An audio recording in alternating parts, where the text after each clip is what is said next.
Hello dear students.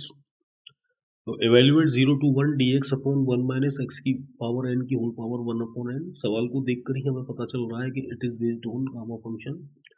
It is the question of definite integral but it is based on gamma function. तो सबसे पहले हम क्या करेंगे, सॉल्यूशन डालेंगे। सवाल को लिख लिया है। गामा फंक्शन का मतलब है कि भाई हम यहाँ पर जो है इस एक्स को साइन और कोस में चेंज करने की कोशिश करेंगे। साइन की कुछ पावर आएगी, कोस की कुछ पावर आएगी और लिमिट चेंज हो जाएगी 0 to π/2। तो यहाँ मैं लेट कर लूँगा एक्स की पावर n को साइन स्क्वायर थीटा के बराबर। इसके बाद में इस पावर को उठा के इधर ले आएंगे तो पावर 1 अपॉन n में आ जाएगी। X is equal to sine theta की होल पावर 2 अपॉन n हो जाएगी। पावर को आगे रखेंगे, पावर में से एक कम करेंगे और साइन का कॉस हो जाएगा तो dx बराबर ये आ जाएगा। इसके बाद में लोअर और अपर लिमिट निकालती है। तो यहाँ पर लोअर जीरो दे रखी है, एक्स की जगह जीरो लगाएंगे तो साइन जीरो की वैल्यू जीरो होती है, यानी लोअर जीरो आ जाएगी। फिर 1 लगाएंगे, 1 का मतलब साइन π/2 की वैल्यू 1 होती है तो अपर π/2 आ जाएगी। तो सवाल चेंज हो जाएगा 0 to π/2 2 upon n sine theta की whole power 2 upon n minus 1 into cos theta into t theta divide by 1 minus sine square theta की whole power 1 upon n। 1 minus sine square theta cos square theta में change हो जाएगा कि whole power 1 upon n।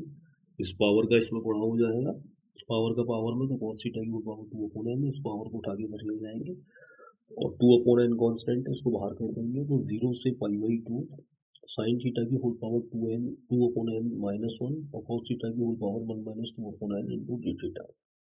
Directly formula लगा देंगे।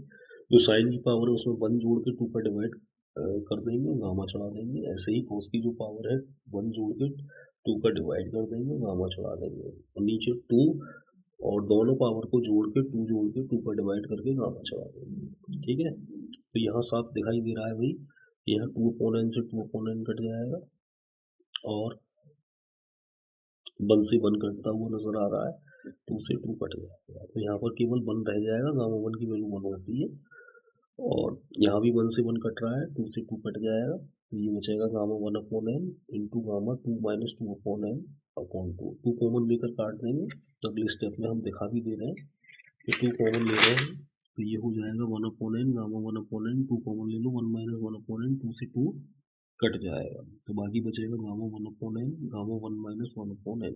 Gamma n into gamma 1 minus n का formula आ गया, जो कि पाई अपॉन साइन n पाई होता है। n की जगह 1 अपॉन n लगा देंगे तो ये आ जाएगा pi upon n sine pi upon n। चाहो तो क्वेश्चन यहाँ भी छोड़ सकते हो, 1 अपॉन साइन कोसेक होता है तो हम थोड़ा सा आगे बढ़ा देंगे तो ये इसका आंसर निकल के आ जाएगा। बहुत ही इंटरेस्टिंग क्वेश्चन है। इस बात में हमेशा ध्यान रखिएगा कि जो भी डेफिनेट इंटीग्रल होते हैं वो अगर गामा फंक्शन के रूप में बन रहे हैं तो उनको कन्वर्ट करते हैं। ठीक है, क्वेश्चन से ही पहचान हो जाती है किसी भी क्वेश्चन की। तो शुरुआत में दे रखा होता है, अब जैसे इस तरह का कोई भी क्वेश्चन आएगा तो वो गामा फंक्शन पर बेस्ड होगा, चाहे जहाँ एक्स की पावर 2 हो, 3 हो, 4 हो, कितनी भी हो, या यहाँ पर पावर कितनी भी हो, एन की जगह कुछ भी हो, तो आपको बिल्कुल इसी तरीके से करना है। आई होप कि आपकी समझ में क्वेश्चन बहुत अच्छे से आ गया होगा।